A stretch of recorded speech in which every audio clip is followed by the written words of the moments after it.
Hello everyone. This is our first class in this YouTube channel as well as our first polity class.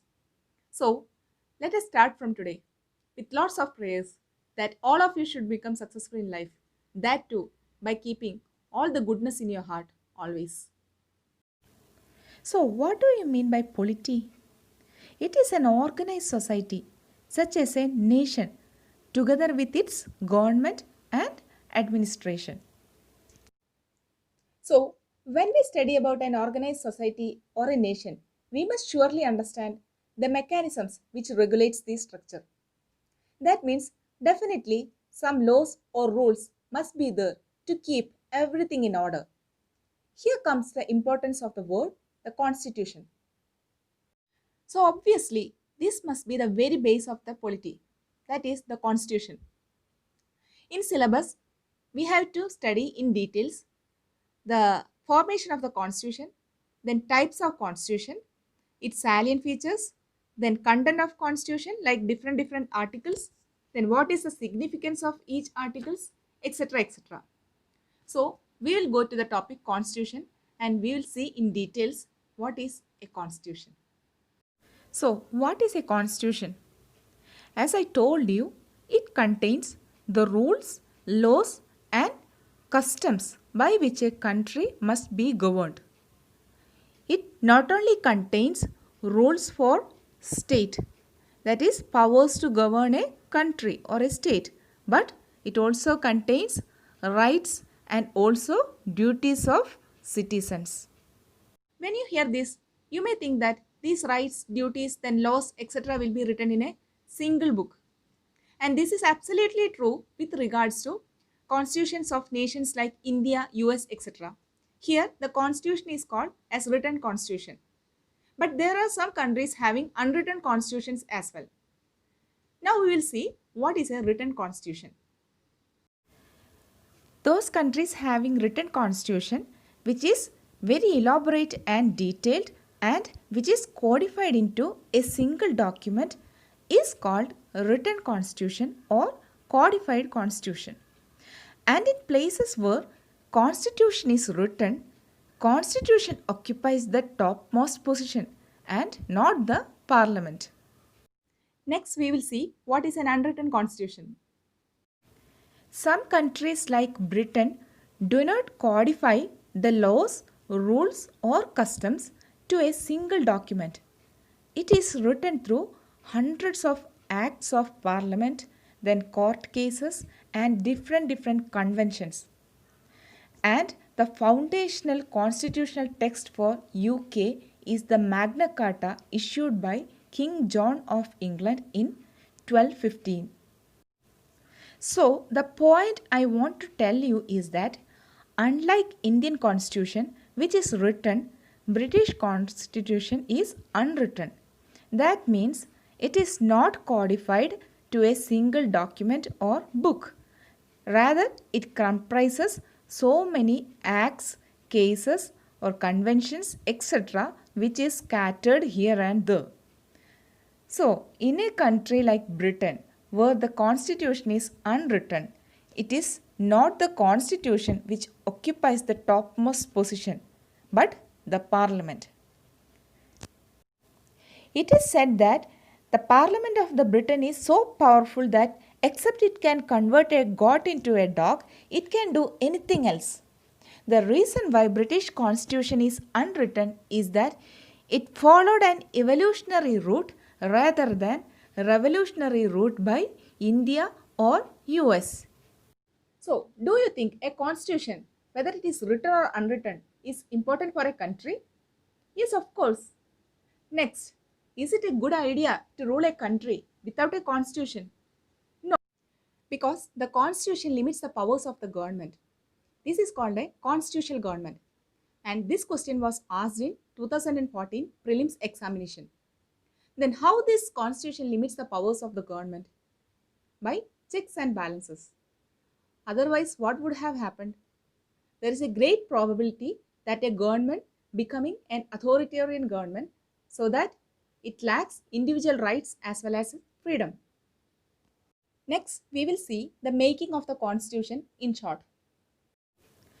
When we look into the history, M.N. Roy was the person to propose the idea of a constituent assembly for India, that is, for making a constitution for our country.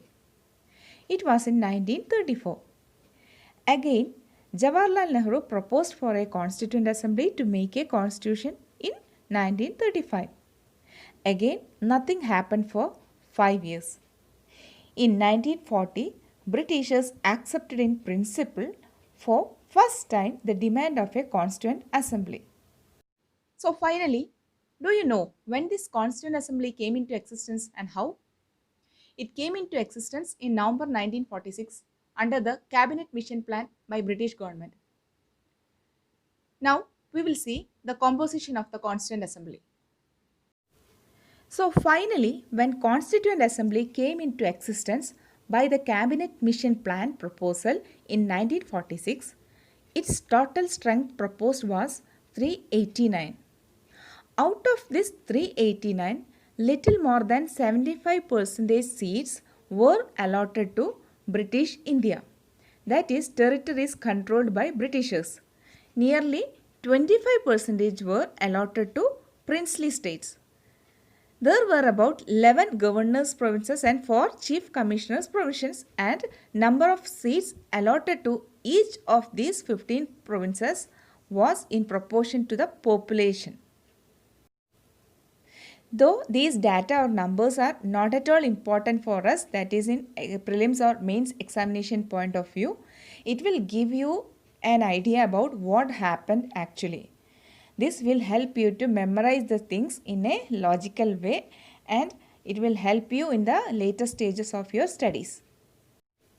So I told you that in each province, that is among 15 provinces of British India, number of seats is proportional to the number of population. Another thing is that among the 75% seats allotted to British India, these seats were divided among Muslims, Sikh and general category. That also was in proportion to their population.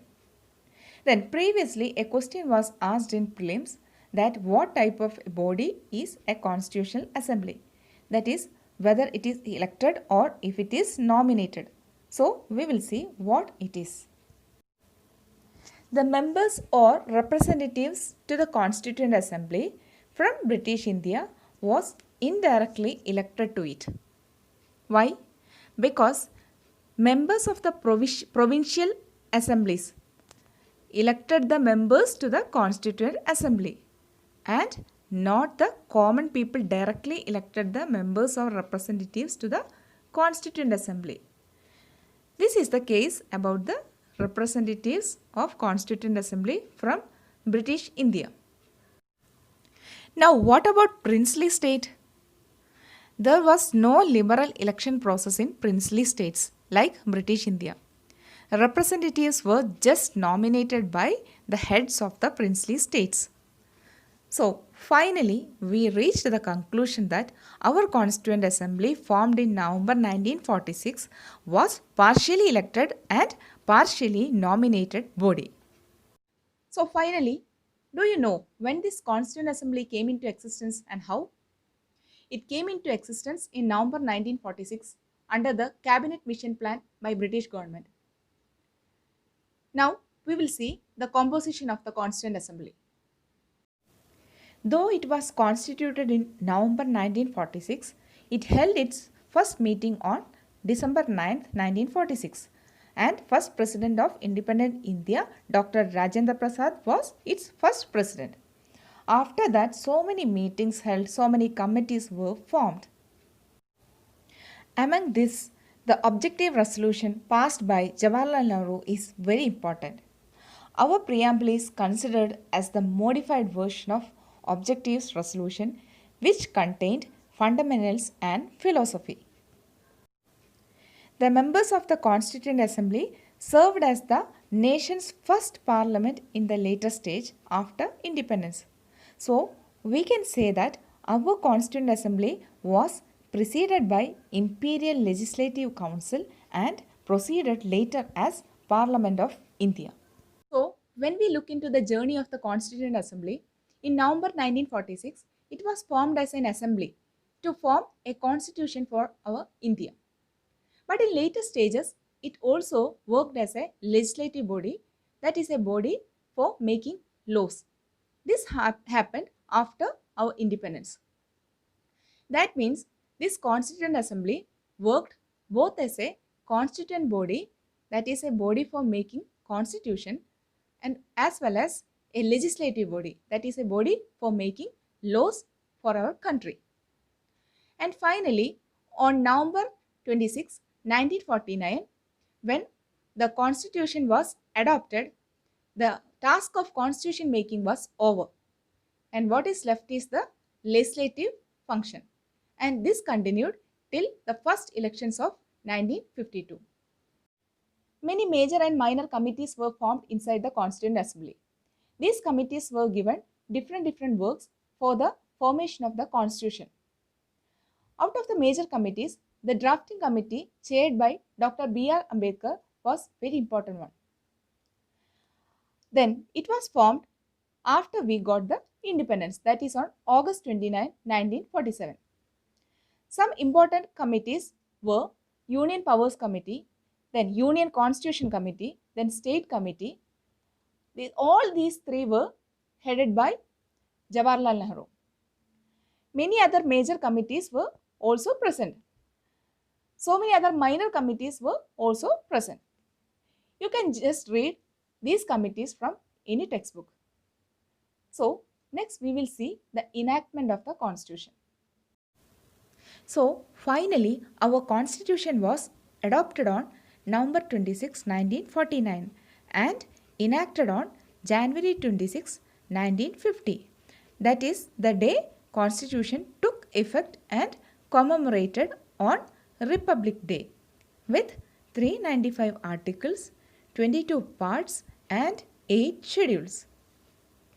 But the Constituent Assembly, which initially formed for constitution making, later became a law-making body after independence, finally became Provisional Parliament of India after getting Republic also. Then it continued till the first elections in 1952.